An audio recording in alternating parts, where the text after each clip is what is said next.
Bon, ben, bonjour tout le monde. Dans cette vidéo-ci, je vais vous expliquer la deuxième section, la deuxième partie de la section 1.5 que j'appelle la section 1.5b. Donc, sur la section 1.5, c'est une partie, une section un peu plus grande et un peu plus grosse. Donc, je l'ai faite en deux parties, la partie A et la partie B. Donc, je vais juste arrêter ça. Donc voilà, la section 1.5, c'est toujours là, le champ électrique généré par plusieurs particules. Et dans la vidéo là, qui s'appelle section 1.5a, on avait fait entre autres là, ces deux petites questions, là, Vox Pop là. Juste se rappeler dans le fond ce qu'on faisait, c'est qu'on avait un certain nombre de charges électriques. Donc dans cet exemple, on avait 4 charges électriques, 2 charges positives et 2 charges négatives. Et on se demandait c'était quoi le champ total qui était produit au point P. On en avait conclu que c'était bon, un champ total là, qui pointait vers la droite. On en a fait un autre exemple ici où il y avait le 6, pas 6, mais plutôt 5 charges, dont 2 qui s'annulaient. Là. En tout cas, là, on avait encore une fois plusieurs charges électriques. On avait trouvé que le champ électrique total pointait dans la direction A, là, donc en haut à gauche. Okay? Donc, ce qu'on a fait ici, c'est ça, c'est que ça nous a appris un peu comment faire, c'est que quand on a plusieurs charges électriques, puis qu'on veut trouver à un point P, c'est quoi le champ électrique résultant, le champ électrique total, on regarde chacune des particules, quel champ électrique est produit au point P, et ensuite on applique le principe de superposition, puis on fait bon la somme vectorielle là, de ça pour trouver le champ électrique total. Donc là, dans ces exemples-là, on l'avait fait pour un seul point. Fait qu'on avait un système de particules, là, un certain nombre de particules, puis on s'était posé la question, c'est quoi le champ résultant à ce point P-là? On aurait pu se poser la question à différents autres points. On aurait pu se demander c'est quoi le champ électrique total à ce point P-là ici, ou à ce point P-là, ou à ce point P-là. On aurait pu se faire là, plusieurs points P, puis pour chaque point P déterminer là, dans quelle direction va pointer notre champ électrique total. Et en faisant ça à plusieurs points P, ben, ça nous donnerait une meilleure information, une meilleure idée de comment se comporte notre champ électrique total là, dans cette région-là de l'espace. En fait, c'est une des façons qu'on peut utiliser pour représenter là, correctement un champ électrique. Fait que c'est une des façons qui s'appelle tracer un champ de vecteurs. Donc un champ de vecteurs, c'est ça, c'est qu'on a un certain nombre de particules. Ça peut être deux particules ou plusieurs particules. Puis on vient se demander là à différents points P. Donc à ce point P là, à ce point P là, à ce point P là, à ce point P là. On prend plusieurs points P, puis à chaque point P, on se demande dans quelle direction pointe le champ électrique résultant. Et on trace des petites lignes comme ça là, qui représentent dans quel sens notre champ électrique va pointer. Si on fait ça pour un grand nombre de points P, ben on va avoir une espèce de feeling là, de comment se comporte notre champ électrique euh, dans cette région-là de l'espace. Okay? Ça, c'est une façon de faire. C'est une des deux manières là, qui existent pour représenter un champ électrique, donc ce qu'on appelle le champ de vecteurs. On trace plusieurs petits vecteurs. Et l'autre manière, ça s'appelle, en traçant ce qu'on appelle des lignes de champ. C'est ce qu'on va voir dans cette vidéo-ci là, de la section 1.5b, c'est comment on fait, c'est comment on fait pour tracer justement ces lignes de champ-là quand on a un système de deux particules. Donc ça peut être deux particules, trois particules, quatre particules, ou un plus grand nombre de particules, ou si ça marche pour n'importe quel nombre de particules. Okay.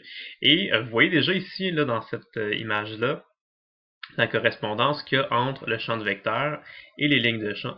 C'est qu'en fait, quand on se trace des lignes de champ, vous allez voir que les lignes de champ, là, ils vont toujours être parallèles à nos vecteurs champ électriques. Fait que si on a tracé plusieurs vecteurs champ électriques, si on trace des lignes de champ, ça va avoir tendance à reliés là, entre eux, chacun de nos vecteurs champ électrique. Et là, on en a tracé juste quelques-unes, lignes de champ comme ça, mais si on traçait plusieurs lignes de champ, ça ressemblerait à quelque chose comme ça. Donc, en regardant cette image-là ici, c'est comme une autre façon d'avoir une espèce de feeling là, de comment se comporte le champ électrique là, dans cette région-là de l'espace. Fait qu'en regardant ça, on voit un peu comment ça se comporte, un peu de la même façon que quand on regarde nos petits vecteurs ici. C'est deux manières équivalentes. Okay? Je ne dis pas qu'il y en a une qui est meilleure que l'autre, c'est juste c'est deux manières équivalentes. C'est bon d'être capable de travailler avec chacune de ces deux méthodes-là, puis être capable d'interpréter un petit peu chacune de ces deux méthodes-là. Mais dans la vidéo que je fais maintenant, là, la section 1.5b, le but c'est vraiment de vous apprendre comment tracer des espèces de schémas comme ça, de tracer non pas des champs de vecteurs, mais plutôt des lignes de champs électriques. Okay. Fait que pour être capable de tracer correctement ce genre de schéma-là, il y a 9 choses à savoir. C'est tout expliqué là, dans la section 1.5 si vous lisez votre livre. Là. Mais on peut résumer ça en 9 petits points. Fait que je me suis fait une petite acétate. Là, ça rentre tout sur la même acétate. On va les regarder en détail, là, chacun de ces 9 points-là, avec des exemples. Là, et à la fin de la vidéo, on va en faire des exemples ensemble. Okay, donc, je vais vous montrer ça dans quelques minutes. Donc, ça, je vais repasser là, chacun des 9 points. Pas tout en même temps, donc je vais y aller par petits groupes, là, mais les points que je vais vous montrer dans les prochaines acétates, c'est vraiment ces 9 points-là. Tout est rassemblé ici comme information. Donc le premier point, c'est quelque chose qu'on avait déjà vu là, quand même dans les premières sections, qui dit que en fait les plus, là, donc les particules positives vont avoir tendance à émettre des lignes de champ et les particules négatives vont absorber les lignes de champ. Donc les particules positives vont faire des lignes de champ électriques qui ont tendance à s'éloigner d'elles et les particules négatives, c'est le contraire, ont tendance à faire des lignes de champ électriques qui vont s'approcher d'elles. Donc ce que vous voyez à gauche ici, ce sont là des champs de vecteurs, donc plusieurs petits vecteurs là, dessinés à différents petits points P. Et ce que vous avez à droite, c'est exactement l'équivalent, mais cette fois-ci, on a tracé ce qu'on appelle des lignes de champ électriques. Donc, c'est ce qu'on est en train d'apprendre à faire dans cette vidéo-ci. Donc, vous voyez un peu la correspondance. Les lignes de champ électriques vont effectivement là, comme sortir des particules positives. Donc, c'est comme si les particules positives allaient émettre ou produire des lignes de champ, alors que les particules négatives, comme elles vont avoir des lignes de champ qui se dirigent vers elles, quand on va dessiner les schémas, vous allez voir, là, ça donne l'impression que les particules négatives vont absorber les lignes de champ. Donc ça, c'est un point à savoir pour tracer correctement des schémas comme ça de lignes de champ. Deuxième chose à savoir, c'est que le champ électrique est tangent aux lignes de champ. Donc ça, c'est ce que je vous disais tout à l'heure. C'est-à-dire que si on regarde, par exemple, je sais pas, là, cette ligne de champ-là, c'est une ligne de champ qui pointe vers la droite. Donc ça veut dire que si on regardait différents points P, là, tous les points P qui seraient situés le long de cette ligne-là, si on prend un point P ici, si on prend un point P ici, ben à ce point P-là, le champ électrique pointe vers la droite. À ce point P-là, le champ électrique pointe vers la droite. À ce point P-là, le champ électrique pointe vers la droite. Si je prends un point P ici, ben à ce point P-là, le champ électrique pointe là, en haut à droite, dans cette direction-là. Si je prends un point P qui est ici, ben à ce point P-là, le champ électrique pointe dans cette direction-là. Donc la direction de la ligne de champ vous dit dans quelle direction pointe le champ électrique à un certain point. Donc c'est la même chose. Si je prends un point P qui est ici, ben, je sais qu'à ce point P-là, j'ai un champ électrique. J'ai un champ électrique qui pointe là, vers ma particule négative, donc dans cette direction-là. Okay. Donc le champ électrique est toujours tangent aux lignes de champ. On le voit là ici d'ailleurs. Si on regarde ce point P-là, par exemple, ce serait à peu près l'équivalent de ce point P-là. Donc on voit bien qu'à ce point P-là, notre vecteur champ électrique pointait vers notre particule négative. La troisième chose qu'on peut voir là, quand on regarde un schéma des lignes de champ comme ça, c'est on remarque que plus les lignes de champ sont rapprochées, plus le module du champ électrique est grand. Okay. On se rappelle l'équation pour calculer le module du champ électrique produit juste mettons par une particule, parce que ici c'est des schémas avec une seule particule à la fois. Donc le module du champ électrique produit par une particule, c'est la constante K fois la valeur absolue de la charge de la particule divisé par la distance r au carré. Donc, on a cette équation-là, okay, qu'on a déjà vue dans les sections précédentes. Je crois que c'est une équation de la section 1.4. Okay. Et ça, donc, on avait déjà discuté le fait que le champ électrique, le module du champ électrique est proportionnel à 1 sur r au carré. Donc, ça veut dire que plus vous êtes proche de la particule, plus le champ électrique va être grand. Okay. Quand on trace des champs de vecteurs, ce qu'on a tendance à faire, c'est que quand les vecteurs sont plus, quand les champs électriques sont plus grands, on trace des vecteurs qui sont plus longs. Okay, fait qu'on voit ici qu'on est proche de la particule négative, ou ici on le voit peut-être un peu mieux, là, quand on est proche de la particule positive, mes vecteurs sont plus longs. On a tracé des flèches plus longues. Alors que quand on est un petit peu plus loin, mais la distance r est plus grande, donc le vecteur champ électrique est plus petit. Donc les flèches ici sont plus petites. Quand on trace des schémas avec des lignes de champ, je vais juste effacer peut-être ça ici. Là. Quand on trace des schémas avec des lignes de champ, on n'a pas de longueur de vecteur comme ça. Mais comment on fait pour savoir où le champ est fort et où le champ est faible? Ben, c'est avec le point 3. C'est quand les lignes de champ sont rapprochées, le champ électrique est fort. Puis quand les lignes de champ sont plus espacées, le champ électrique est plus faible. Fait que si on regarde ici, là, quand on est proche de la particule, ben, on voit que ici, là, les lignes de champ sont quand même assez rapprochées les unes des autres. Alors que quand on est plus loin, ben là, il y a plus d'espace là, entre nos lignes de champ. Donc les lignes de champ sont plus espacées, c'est-à-dire que le champ est plus faible. Puis quand les lignes de champ sont plus rapprochées, le champ électrique est plus fort. On le voit bien ici, là, quand on est proche de la particule, ben, on a des longs vecteurs champ électrique. Puis quand on est plus loin de la particule, on a des vecteurs qui sont moins longs, donc des champs électriques plus faibles. Okay? Et on le voit aussi avec la formule. Donc c'est juste une façon de le voir directement sur le schéma. Le point 4, ça c'est un point que des gens des fois se mélangent, là. Ça fait juste dire que le champ électrique n'est pas nul entre les lignes. Hein. Ça, c'est des fois les gens ont comme tendance à se mélanger avec ça. Il y a des gens qui pensent que quand on regarde, je vais effacer ça, là. Il y a des gens qui pensent que quand on regarde un schéma ici, il y a des gens qui pensent qu'il y a du champ électrique juste sur les lignes qu'on a dessinées. Mais c'est pas vrai, là. C'est que nous, on a juste décidé de tracer un certain nombre de lignes. Mais pour vrai, là, des lignes de champ, il y en a partout. Là. Nous, on a tracé une ligne de champ ici, mais on aurait pu tracer la ligne de champ comme ça, on aurait pu tracer la ligne de champ comme ça, on aurait pu tracer la ligne de champ comme ça, comme ça. Tu sais, il y en a plein des lignes de champ. Là. Si vous regardez le schéma que je vous ai montré tout à l'heure, ici, là, il y a des lignes de champ partout. Tous les points dans l'image ici sont tous sur une ligne de champ quelconque.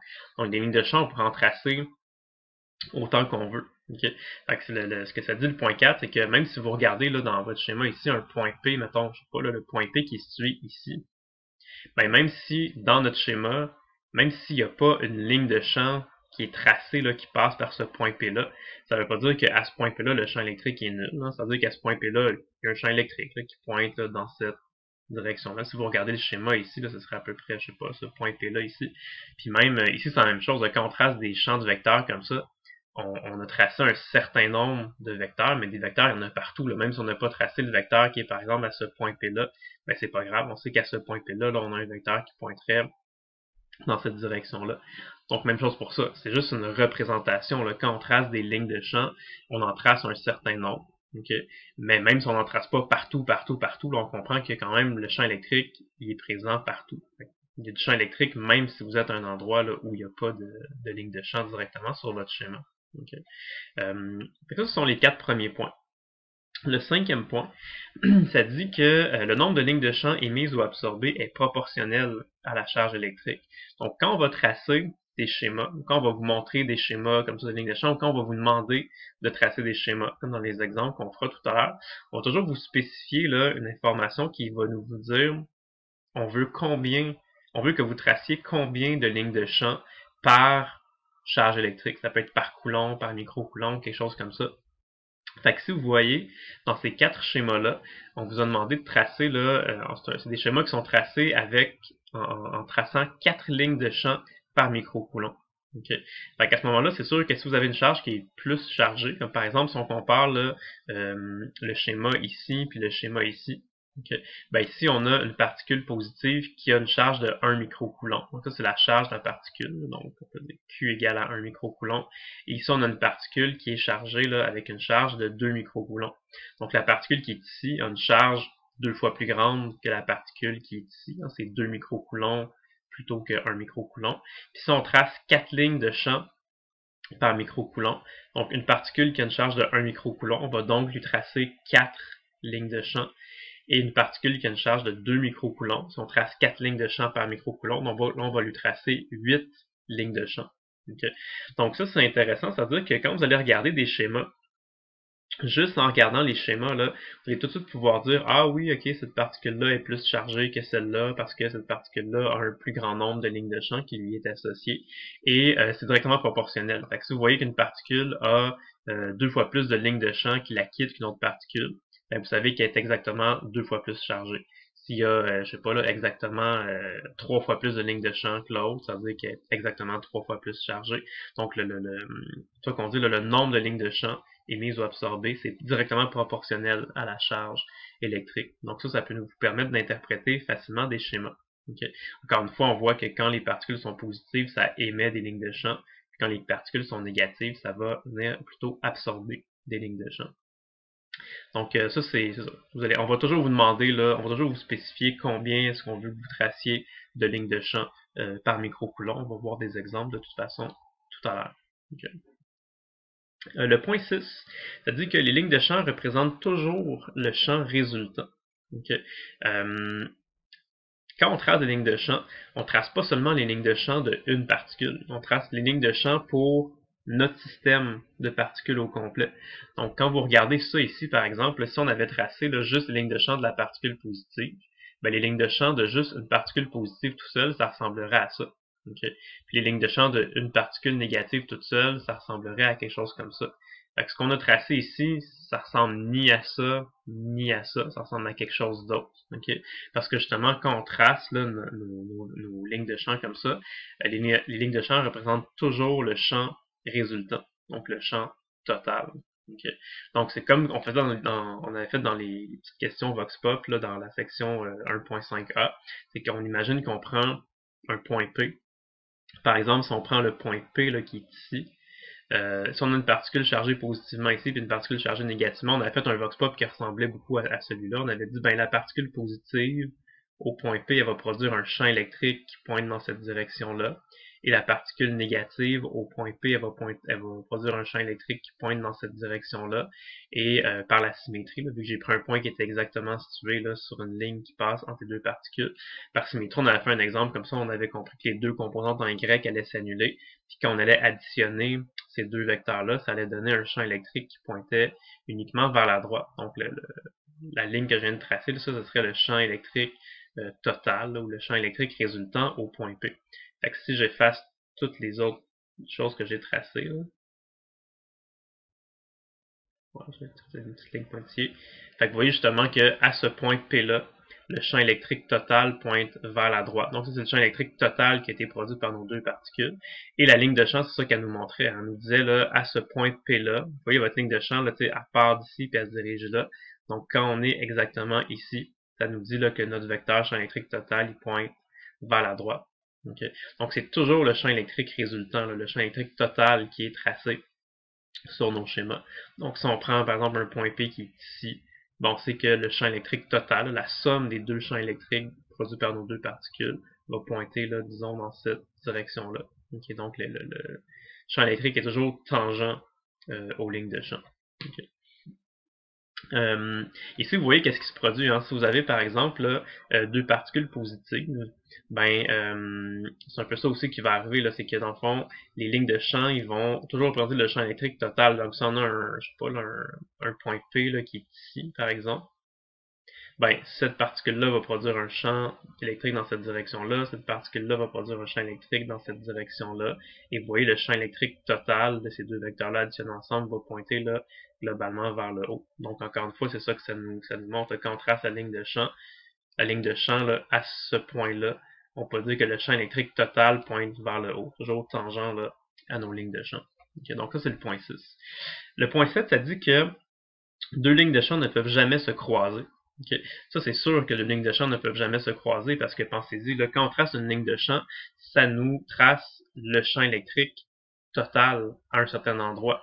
Donc, c'est sûr que c'est impossible que deux lignes de champ se croisent parce que si on avait, je sais pas, une espèce de schéma là, avec une ligne de champ qui fait ça comme ça, puis une deuxième ligne de champ qui fait ça comme ça, ben là, on aurait un schéma dans lequel on a deux lignes de champ qui se croisent, puis ce serait impossible parce qu'une ligne de champ, qu'est-ce que ça fait? Une ligne de champ, ça indique toujours la direction du champ électrique total. Fait que si on a deux lignes de champ qui se croisent comme ça, c'est impossible. C'est comme si ça nous disait en même temps que le champ électrique total pointe dans cette direction-là et que le champ électrique total pointe dans cette direction-là. Le champ électrique total, il peut pas pointer dans deux directions en même temps. Le champ électrique total, il peut juste pointer dans une seule direction. Donc ça, c'est quelque chose que vous allez vous en rendre compte, là. Vous allez jamais, jamais, jamais voir deux lignes de champ qui vont se croiser. C'est impossible. Okay? Même si on met là, deux particules positives comme ça, l'une à côté de l'autre, on pourrait être porté de croire là, que cette particule-là va émettre des lignes de champ autour d'elle, puis que cette particule-là va émettre des lignes de champ autour d'elle, mais jamais, jamais vous allez voir comme deux lignes de champ se croiser comme ça. Ça n'arrivera pas. Ce qui va arriver, c'est que quand on va tracer les lignes de champ résultantes, les champs électriques totales, ben les lignes de champ, vous voyez ce qu'elles font, c'est qu'elles vont être comme déviées un petit peu, mais jamais, jamais, jamais elles vont se croiser. Fait que quelque chose comme ça, là, vous allez jamais, jamais, jamais voir ça. Donc les lignes de champ peuvent jamais se croiser. Point 8 et point 9, donc les deux derniers points là, qui nous restent à voir.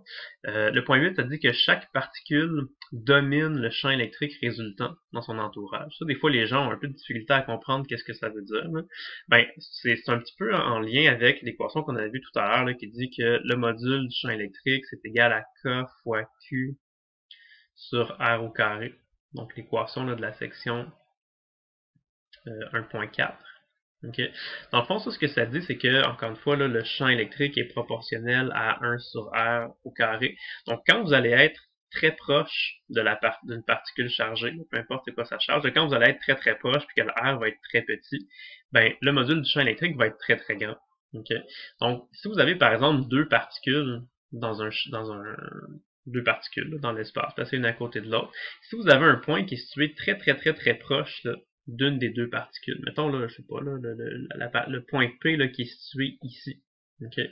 Ben, ce point P là, il va être situé très très proche de cette particule-là, et il va être situé comme plus loin là, de notre deuxième particule. Fait que ce qui arrive, c'est que si vous êtes très très proche d'une particule, ben, cette particule-là, elle va faire un champ électrique très fort là, dans cette direction-là. Une particule positive ici, là, fera un champ électrique très fort. Je vais passer un vecteur plus grand là, dans cette direction-là. Et la particule négative ici, à ce point P là, elle ferait un champ électrique, mais beaucoup plus faible, qui va pointer dans cette direction-là. Okay. C'est ça. Fait que ce qui va arriver, c'est ça. Fait que quand vous allez avoir des points P qui sont proches d'une particule, quand on va faire le vecteur résultant de ça, si vous avez un très grand vecteur additionné avec un tout petit vecteur, ben le vecteur résultant va être presque exactement la même chose que le vecteur plus grand, comme dans ce cas-ci, le vecteur résultant serait peut-être quelque chose comme ça, mais ce serait presque directement le vecteur qu'une des particules a produit. Okay. Donc, ce que ça veut dire, c'est que justement, c'est ça qu'on veut dire quand on dit chaque particule domine le champ électrique résultant dans son entourage. Ça veut dire que quand vous allez être placé proche d'une particule, les lignes de champ vont vous décrire un peu ce qu'on obtiendrait, ce qu'on verrait si la particule était juste toute seule dans l'espace. Hein.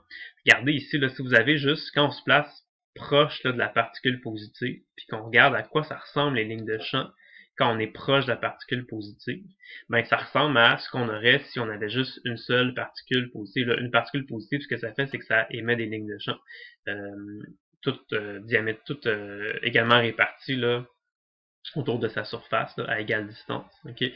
Même chose ici, c'est que oui, c'est sûr que bon, on a une particule chargée positivement, une particule chargée négativement, fait que ça fait des lignes de champ un peu bizarres. Mais si on regarde, mettons, proche de la particule négative ici, qu'est-ce qu'on observe quand on regarde proche de tout ça? Ben, on voit qu'une c'est une particule négative avec 4 lignes de champ qui sont toutes également espacées. Puis effectivement, si on avait juste une particule négative toute seule, avec là, 4 lignes de champ, ben, on verrait là, 4 lignes de champ, on verrait 4 lignes de champ qui sont justement là, à peu près également espacées. Donc ça ressemblerait à quelque chose comme ça, avec des lignes de champ qui sont dirigées vers elle. Okay.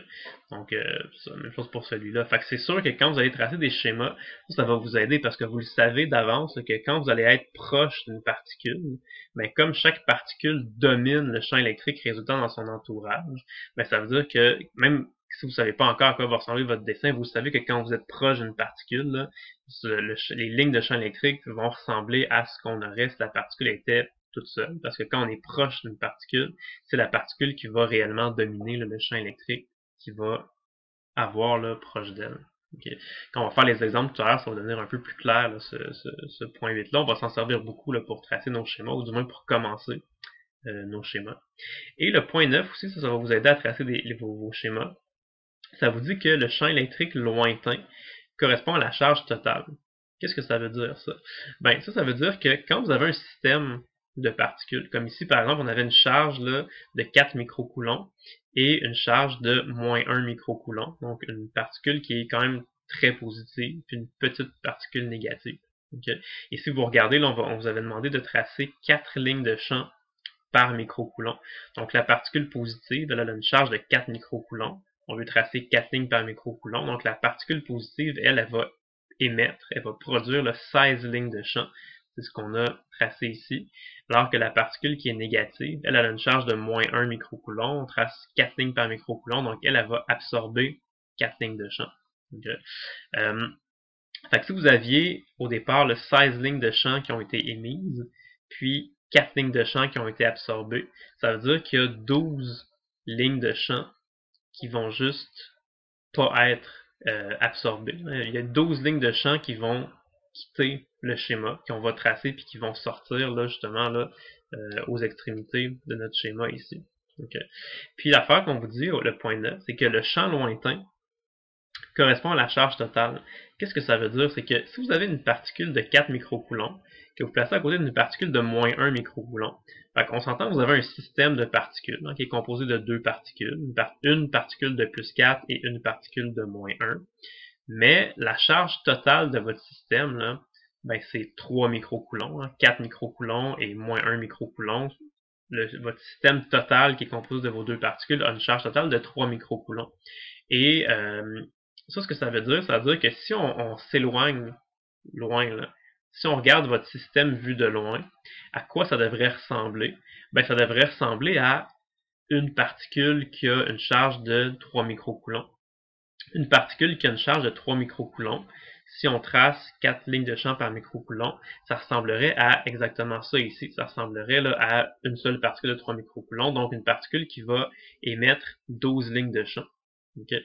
Ça veut dire que quand vous allez tracer votre schéma ici, quand on va regarder loin de votre schéma, là, si là, on se place un peu plus loin là, de notre système de particules, puis on regarde comment se comporte le champ électrique quand on regarde au loin, on devrait voir là, à peu près 12 lignes de champ également espacées, là, parce que ça devrait ressembler, là, ça devrait tendre à ressembler vers ça, là, à ce qu'on verrait si on avait une seule charge de 3 microcoulombs. 3 microcoulombs là, étant comme la charge totale de notre système. Okay. Donc ici, quand on regarde notre schéma vu de loin, on voit qu'on a là, à peu près là, on a certaines lignes de champ qui partent vers la droite, certaines lignes de champ qui partent vers le haut, certaines lignes de champ qui partent vers la gauche et certaines lignes de champ qui partent vers le bas. Okay. Donc ça va être important quand on va tracer les schémas. Je vais vous montrer des exemples tout à l'heure, de toujours s'arranger pour que justement, là, il y ait des lignes de champ qui partent dans toutes les directions pour que ça ressemble à quelque chose comme ça vu de loin.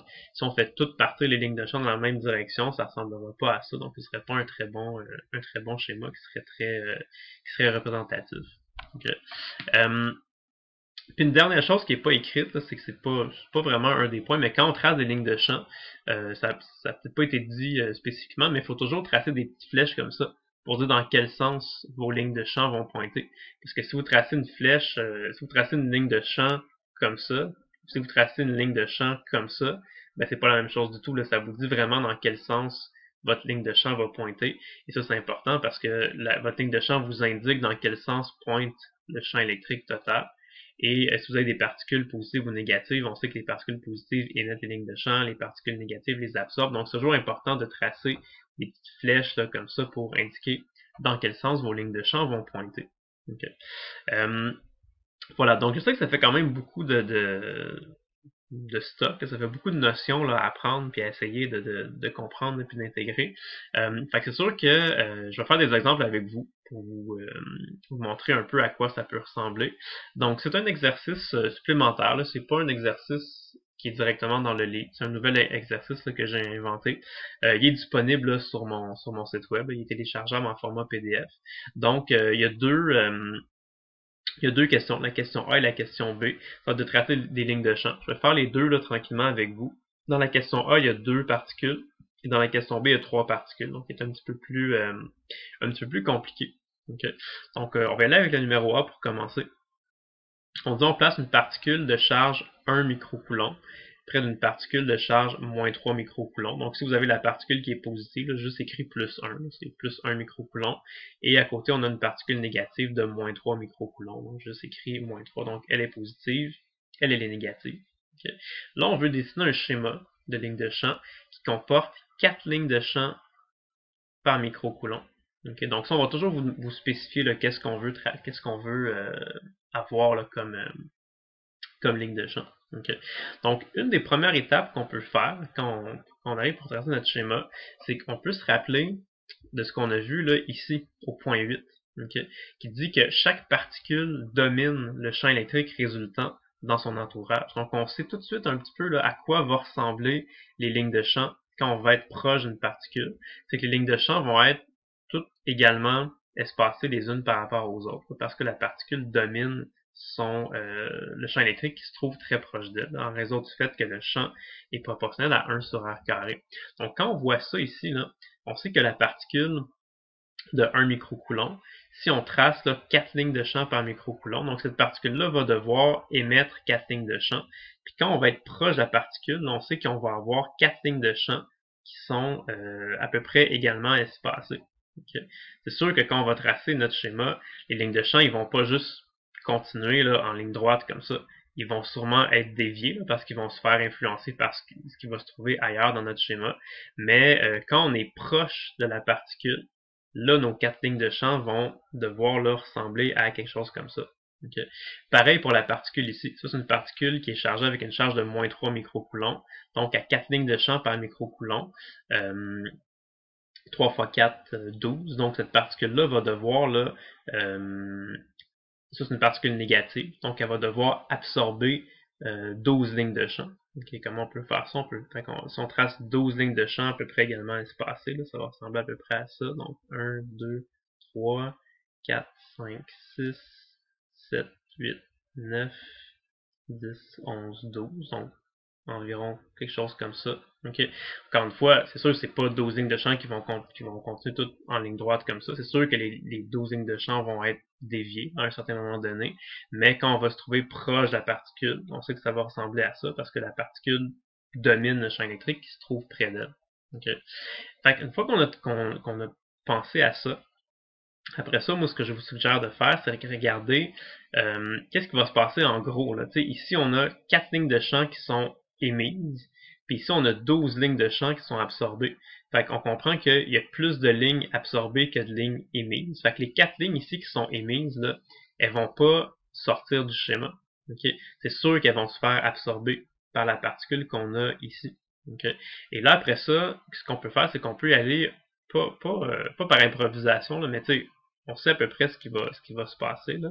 Donc, mettons, la ligne qui est ici, on pourrait aller la faire absorber par la particule négative. Donc, ça pourrait ressembler là, à quelque chose comme ça. Donc, une ligne de champ qui pointe comme ça.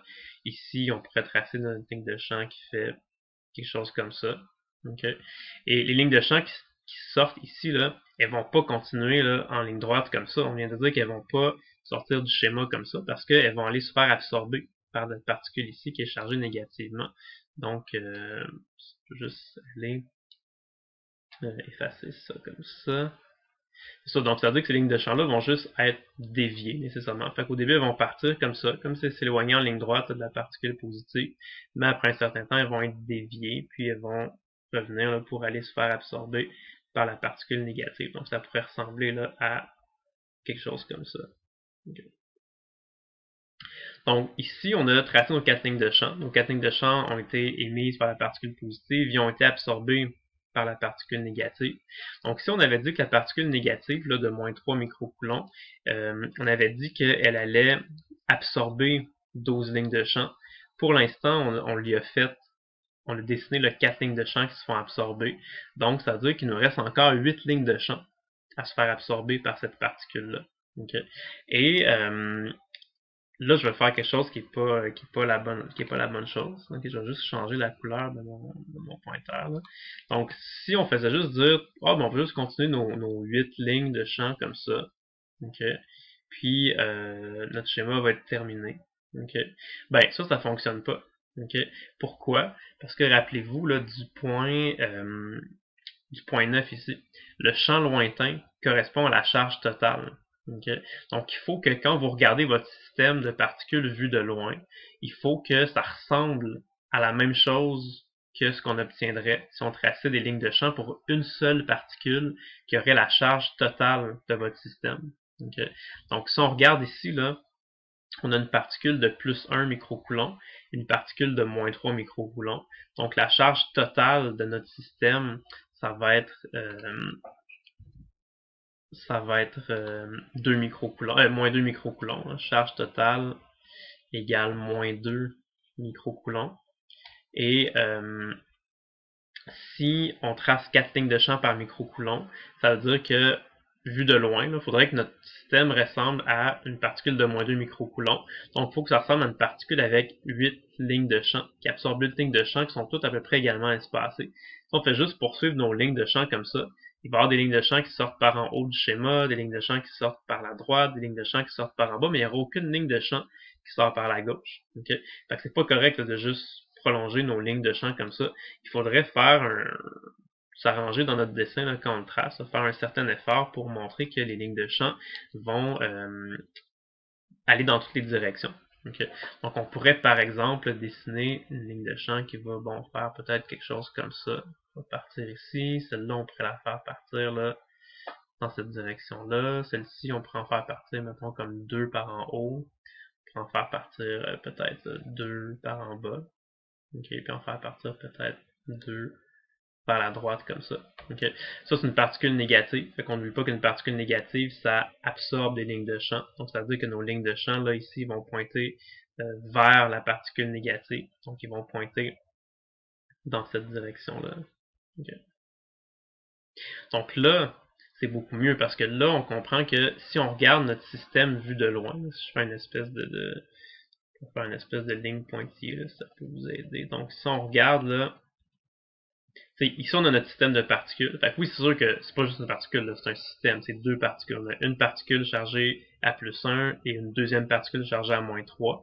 Mais si on regarde notre système vu de loin, là, si on fait une espèce de zoom out, là, puis on regarde ça vu de loin, qu'est-ce qu'on va observer? On va observer 8 lignes de champ qui sont à peu près également espacées. Okay? C'est sûr que dans mon dessin ici, on a un petit peu plus de lignes qui sont concentrées peut-être à droite de mon schéma qu'à la gauche, mais on comprend quand même que quand j'ai fait mon dessin, j'ai fait un effort là, pour qu'il y ait quand même là, 2 lignes de champ qui soient à l'extrémité gauche de mon schéma, 2 lignes de champ par en haut, 2 lignes de champ vers la droite et 2 lignes de champ vers le bas. Donc j'ai fait un effort quand même dans mon dessin là, pour illustrer ce fait-là, là, que les lignes de champ vont être à peu près également distribuées quand on va se trouver loin de notre système, donc à la limite là, du schéma que je vais tracer. Okay? Donc ça semblerait à peu près à ça la réponse là, pour la question A. Okay? Maintenant, c'est sûr que, bon, tu sais, quand vous regardez ça, peut-être que vous trouvez que ça a l'air un peu improvisé, là, puis un peu tracé comme ça à main levée, un peu tout croche. J'ai pas vraiment fait de calcul, j'ai rien calculé, j'ai pas pris un point P, là, disons ici, là, j'ai pas calculé pour être sûr que le champ pointait là, dans cette direction-là. Fait que sûr que ça reste quand même quelque chose d'assez approximatif. Okay? Mais si vous procédez de cette façon-là, si vous commencez tout de suite par tracer des lignes de champ là, qui sont également espacées autour de chaque particule, parce que chaque particule domine le champ électrique proche de elle, que vous faites le bon nombre de lignes là, qui est absorbé, qui est émise, tout ça, puis qu'à la fin, pour compléter là, les lignes qui vous restent à tracer, puis vous faites un effort pour que vos lignes soient à peu près distribuées également dans toutes les directions, ça va vous donner quelque chose qui va être bon comme schéma. Okay? C'est sûr que, bon, si on prend 2 étudiants dans la classe, là, c'est pas dit que chaque étudiant va tracer exactement ces lignes-là à ces endroits-là. Mais moi, quand je corrige, si je vois que les étudiants ont bien respecté toutes les petites consignes, là, puis que je vois que vous avez fait un effort pour que vos lignes soient à peu près là, également réparties aux extrémités de votre schéma, ben ça va être correct. Okay. Puis tu sais, quand j'ai fait mes 4 lignes de champ ici, là, moi, ça a comme à donné que je les ai placées en X comme ça. Là. Mais tu sais, quelqu'un aurait pu les placer, une par en haut, une par en bas, une par la gauche, une par la droite. C'est une autre façon de tracer 4 lignes de champ qui sont également espacées. Donc, ça aurait été correct aussi. C'est sûr que ça aurait changé un petit peu l'allure du schéma, là, la façon qu'on aurait connecté les lignes, mais ça aurait pu donner quelque chose de bon aussi. Okay. Fait que c'est ça, il n'y a pas juste une seule bonne façon de faire le schéma. Tous les schémas vont peut-être varier un petit peu d'un étudiant à l'autre, mais dès que vous respectez toutes les consignes, ça va être correct. Okay. Et si on fait le deuxième, qui est un petit peu plus compliqué celui-là, parce que lui il a 3 particules au lieu de 2 particules. Donc les 3 sphères ont la même charge en valeur absolue. Sont fixés au sommet d'un triangle équilatéral. C'est assez géométrique, c'est assez symétrique. On veut tracer un schéma qui contient 4 lignes de champ par microcoulomb. Donc c'est la même condition là, que le schéma précédent. Et on dit la charge des particules en valeur absolue, c'est 2 microcoulombs. puis il y en a qui sont positives, il y en a qui sont négatives. Les deux ici sont positifs, donc plus 2 microcoulombs, plus 2 microcoulombs, et la particule ici, elle est négative, là, moins 2 microcoulombs. Okay. Fait que si on a des charges de 2 microcoulombs, soit plus 2, soit moins 2, puis qu'on trace 4 lignes de champ par microcoulomb, donc chacune de ces particules-là, on a 8 lignes de champ à tracer. Okay. Donc, première chose qu'on peut faire, on peut se rappeler là, du point 8. Chaque particule domine le champ électrique quand on est proche d'elle, quand on est dans son entourage immédiat. Donc, on pourrait tout de suite se faire des petites lignes là, pour nous guider. Donc, cette particule-là, par exemple, c'est une particule positive, elle va émettre 8 lignes de champ. Puis quand on va être proche de la particule, ces 8 lignes de champ vont être à peu près également espacées. Donc, je pourrais faire une petite ligne par en haut, diviser en 4 comme ça. En haut, en bas, gauche, droite. Puis là, si je fais les lignes à 45 degrés. Donc, j'ai 8 petites lignes de champ. Okay. Quand je vais être proche de la particule ici, je sais qu'il va y avoir 8 lignes de champ qui sont à peu près également espacées comme ça. Même chose pour la particule ici, donc en haut, en bas, à gauche, à droite, puis les lignes à 45 degrés. Donc, quand je vais être proche de ma particule ici, ça va ressembler à ça. Et la particule ici, ça va être la même chose. 8 lignes de champ, mais celle-ci, elle va les absorber, parce que c'est une particule qui est négative. Mais quand on va être proche de la particule, on va voir le 8 lignes de champ qui se font absorber, à peu près toutes également espacées. Fait que proche de nos particules, nos lignes de champ vont ressembler à ça. Okay? C'est le point 8. Chaque particule domine le champ qui se trouve proche d'elle. Okay? Puis après ça, qu'est-ce qu'on peut regarder? Ben, qu'est-ce qu'on peut faire? C'est qu'on comprend que, tu sais, en tout, là, dans notre schéma, il va y avoir, là, 8 lignes de champ émises ici, 8 lignes de champ émises ici. Fait qu'en tout, il va y avoir comme 16 lignes de champ qui sont émises. Puis, il va y avoir, là, 8 lignes de champ qui sont absorbées. Fait qu'il y a plus de lignes émises que de lignes absorbées. Donc, toutes les lignes ici, là, les 8 lignes de champ qui se font absorber, c'est toutes des lignes qui vont pas sortir de notre schéma. C'est toutes des lignes qui vont se retrouver là, à l'intérieur du schéma. Les lignes de champ qu'on va tracer à la fin, c'est les lignes de champ qui vont sortir du schéma. C'est 8 lignes de champ qui vont être absorbées. Okay. Puis comme c'est un triangle équilatéral, c'est quand même assez... ça va être quand même assez symétrique là, comme schéma. Donc on peut dire que cette particule-là va absorber 8 lignes de champ. Donc on peut lui faire absorber 4 lignes de champ de notre première particule, puis 4 lignes de champ de notre deuxième particule. Et là, ces 8 lignes de champ absorbées vont être comblées. Okay. Donc on pourrait par exemple faire je sais pas, là, quelque chose comme ça, on pourrait dire là, que c'est 1, 2, 3, 4 et les 4 lignes de champ qui sont proches de la particule ici vont se faire absorber. Fait qu'on pourrait dire par exemple que je sais pas, là, cette ligne de champ là, mettons, elle va partir comme ça, elle va faire quelque chose comme ça, puis elle va être dirigée dans ce sens-là. Cette particule-là est positive, elle émet la ligne de champ. La particule ici, elle va absorber la ligne de champ. Donc la ligne ici, on pourrait la faire aller comme ça. On pourrait en faire partir une, disons, comme ça. L'autre ligne de champ, on pourrait la faire aller comme ça, par exemple. Donc, 4 de ces lignes de champ, il y a 4 des lignes de champ émises ici qui se font absorber par notre particule négative. On pourrait essayer de faire à peu près la même chose ici. Donc, on pourrait faire, je sais pas, là, une ligne de champ, on pourrait prendre les 4 lignes de champ qui sont proches de la particule. Donc, disons, celle-là, ça va faire là, quelque chose un peu comme ça. On pourrait amener celle-là ici. Celle-là, on pourrait la faire amener comme ça. Puis une ligne de champ qui part de là, qui s'en vient se faire absorber ici. Ça pourrait ressembler à quelque chose comme ça. Okay. Donc on a 4 lignes de champ qui ont été absorbées. Donc là, cette particule-là, on a comme terminé. Là. Elle absorbe ces 8 lignes de champ. C'est correct. Okay. Fait que là, il nous reste comme 4 lignes de champ qui sont émises ici. 4 lignes de champ qui sont émises ici. Et ça veut donc dire qu'il va y avoir 8 lignes de champ qui vont partir là, très loin puis qui vont sortir de notre schéma. Et encore une fois, là, faut pas juste faire des lignes droites puis se contenter de ça. Il faut réfléchir un peu là, au point 9. Le point 9 dit que quand on va regarder loin de notre schéma, il faut que ça ressemble à une seule particule qui aurait la charge totale. Okay? Ici, là, si on a deux particules qui ont une charge de plus 2, une particule qui a une charge de moins 2, la charge totale de mon système, là, Q total, ce serait égal à plus 2 microcoulombs. Plus 2 microcoulombs en traçant 4 lignes de champ par microcoulomb. Ça veut dire que quand on va regarder notre schéma vu de loin, on serait supposé de voir là quelque chose qui ressemble à une particule avec 8 lignes de champ qui sont émise à peu près également dans toutes les directions. Donc quand on va compléter notre schéma ici, faut faire un certain effort là, pour faire en sorte qu'on ait à peu près 8 lignes de champ également réparties. Il faudrait faire sortir à peu près là, 2 lignes de champ vers la droite, 2 lignes de champ vers le haut, 2 lignes à gauche, 2 lignes en bas. Je vais juste effacer ça. C'est ça. Donc on pourrait y aller, je sais pas, là j'improvise un petit peu, je pourrais dire, ben regarde, cette ligne-là, je pourrais la faire sortir par exemple vers la droite comme ça. Je pourrais prendre cette ligne de champ-là, puis la faire sortir vers la droite également. Là, ça en prend 2 par en haut, donc on peut faire sortir, mettons, elle par en haut, elle on peut la faire sortir là, par en haut comme ça. Elle on peut la faire sortir à gauche, ça va ressembler, oups, ça va ressembler en tout cas, on peut la faire sortir là, disons à gauche comme ça. Elle peut sortir à gauche. Puis on peut en faire sortir ces deux-là par en bas. Là. On peut en faire sortir, mettons, une en bas comme ça.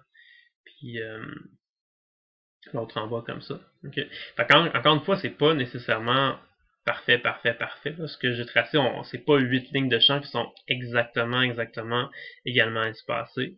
Mais si par exemple vous êtes un étudiant, là, que vous avez tracé quelque chose comme ça, ben, je vois que vous avez fait quand même un effort là, pour que vos lignes de champ vues de loin soient à peu près également réparties. Là, je vois que il y a 8 lignes de champ, il y en a 2 qui partent par la droite, 2 qui partent par le haut, 2 qui partent vers la gauche et 2 qui partent vers le bas. Donc, je comprends là, que vous avez fait comme une espèce vous avez fait un certain effort là, pour tenir en compte de cette propriété-là, que quand on regarde votre schéma vu de loin, vous avez à peu près là, 8 lignes de champ qui sont également espacées. Okay. Fait que c'était le deuxième exemple, l'exemple numéro B, là, la question B pour cet exercice-là. Fait qu'il y en a un certain nombre dans le livre aussi.